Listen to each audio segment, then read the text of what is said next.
BJD ନା BJP? Bikram ଆରୁଙ୍କୁ ନେଇ ବଡ଼ ଚର୍ଚ୍ଚା। ଗଞ୍ଜାମ ରାଜନୀତି ନେଇ ଚର୍ଚ୍ଚା। ଓଡ଼ିଶା ରାଜନୀତିରୁ ଆସୁଛି ବଡ଼ ଖବର। ଗତ କିଛି ଦିନ ହେବ ରାଜ୍ୟ ରାଜନୀତିରେ ଯେଉଁ ସସ୍ପେନ୍ସ ଲାଗି ରହିଥିଲା ଏବେ ତାହା ଉପରୁ ପରଦା ହଟିବା ଲାଗିଛି। ବିଜେଡି ନା ବିଜେପି? କେଉଁ ଆଡ଼େ ଯିବେ ପୂର୍ବତନ ବାଚସ୍ପତି ତଥା ବିଜେଡିର ଟାଣୁଆ ନେତା ବିକ୍ରମ କେଶରୀ ଆରୁଖ? ଦଳ ବଦଳ ଚର୍ଚ୍ଚା ଭିତରେ ଏବେ ସ୍ପଷ୍ଟ ହୋଇଛି ସ୍ଥିତି। କ'ଣ ରହିଛି ବିକ୍ରମ ଆରୁଙ୍କ ଆଭିମୁଖ୍ୟ ଏବଂ ଏହାକୁ ନେଇ ବିଜେପି ଶିବିରରେ କ'ଣ ଚାଲିଛି ହଲଚଲ?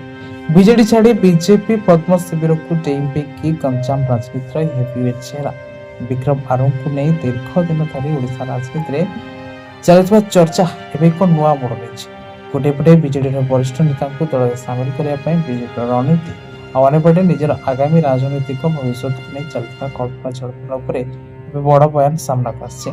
ବିକ୍ରମ ଆରୁଖ ବିଜେପିରେ ମିଶିବା ଚର୍ଚ୍ଚା ଉପରେ ସିଧାସଳଖ ମୁହୂର୍ତ୍ତ ମାରିନାହାନ୍ତି, କିନ୍ତୁ ବିଜେପି ରାଜ୍ୟ ସଭାପତି ମନମୋହନ ସାମଲ ଯେଉଁ ଇସାରା ଦେଇଛନ୍ତି ତାହା ଚର୍ଚ୍ଚାକୁ ଆହୁରି ଖୋରାକ ଯୋଗାଇଛି। ସଭାପତି କହିଛନ୍ତି ସମସ୍ତଙ୍କ ପାଇଁ ଦଳର ଦ୍ୱାର ସର୍ବଦା ଖୋଲା ଅଛି। ଦଳର ସଂଗଠନ ଏବଂ ଶକ୍ତି ବୃଦ୍ଧି ପାଇଁ ଅଧିକରୁ ଅଧିକ ନେତା କର୍ମୀ ଯୋଡ଼ି ହେବା ଆବଶ୍ୟକ। ଆଉ ଯେତେବେଳେ ପ୍ରଶ୍ନ ଉଠିଲା ବିକ୍ରମ ଆରୁଙ୍କ ଭଳି ଜଣେ ପ୍ରଭାବଶାଳୀ ନେତାଙ୍କୁ ଦଳ ଗ୍ରହଣ କରିବ କି ନାହିଁ, ସେତେବେଳେ ସଭାପତିଙ୍କ ଜବାବ ଥିଲା ଏହା ଦଳୀୟ ନେତୃତ୍ୱ କର୍ମୀଙ୍କ ନିଷ୍ପତ୍ତି ଉପରେ ନିର୍ଭର କରେ। ଗଞ୍ଜାମ ଜିଲ୍ଲାର ଭଞ୍ଜନଗର ଆସନରୁ କ୍ରମାଗତ ଭାବେ ବିଜେପି ଆସୁଥିବା ନବୀନ ପଟ୍ଟନାୟକ ସରକାର ଏକଦା ଗୁରୁତ୍ୱପୂର୍ଣ୍ଣ ମନ୍ତ୍ରୀ ପଦ ସହ ବାଚସ୍ପତି ଦାୟିତ୍ୱ ତୁଲାଇଥିବା ବିକ୍ରମ ଆରୁଙ୍କ ରାଜନୈତିକ ଜନ କାହାରିକୁ ଅଜଣା ନାହିଁ। ଗତ ନିର୍ବାଚନ ପରଠାରୁ ବିଜେଡି ବ୍ୟାକଫୁଟରେ ଥିବା ବେଳେ ବଡ଼ ବଡ଼ ନେତାମାନଙ୍କ ଦଳ ଛାଡୁଛନ୍ତି। ଏଭଳି ସ୍ଥିତିରେ ବିକ୍ରମ ଆରୁଖ ନିଜ ସମର୍ଥକଙ୍କ ସହ କେଉଁ ନିଷ୍ପତ୍ତି ନେଉଛନ୍ତି ତାହା ଉପରେ ଓଡ଼ିଶା ନଜର। ବିଜେଡିରେ ସଂଘର୍ଷ କରିବେ ନା ବିଜେପିରେ ରହିବେ ନା ବିଜେପି ସହ ମିଶିବେ, ତାକୁ ନେଇ ଉଠିଥିଲା ପ୍ରଶ୍ନ।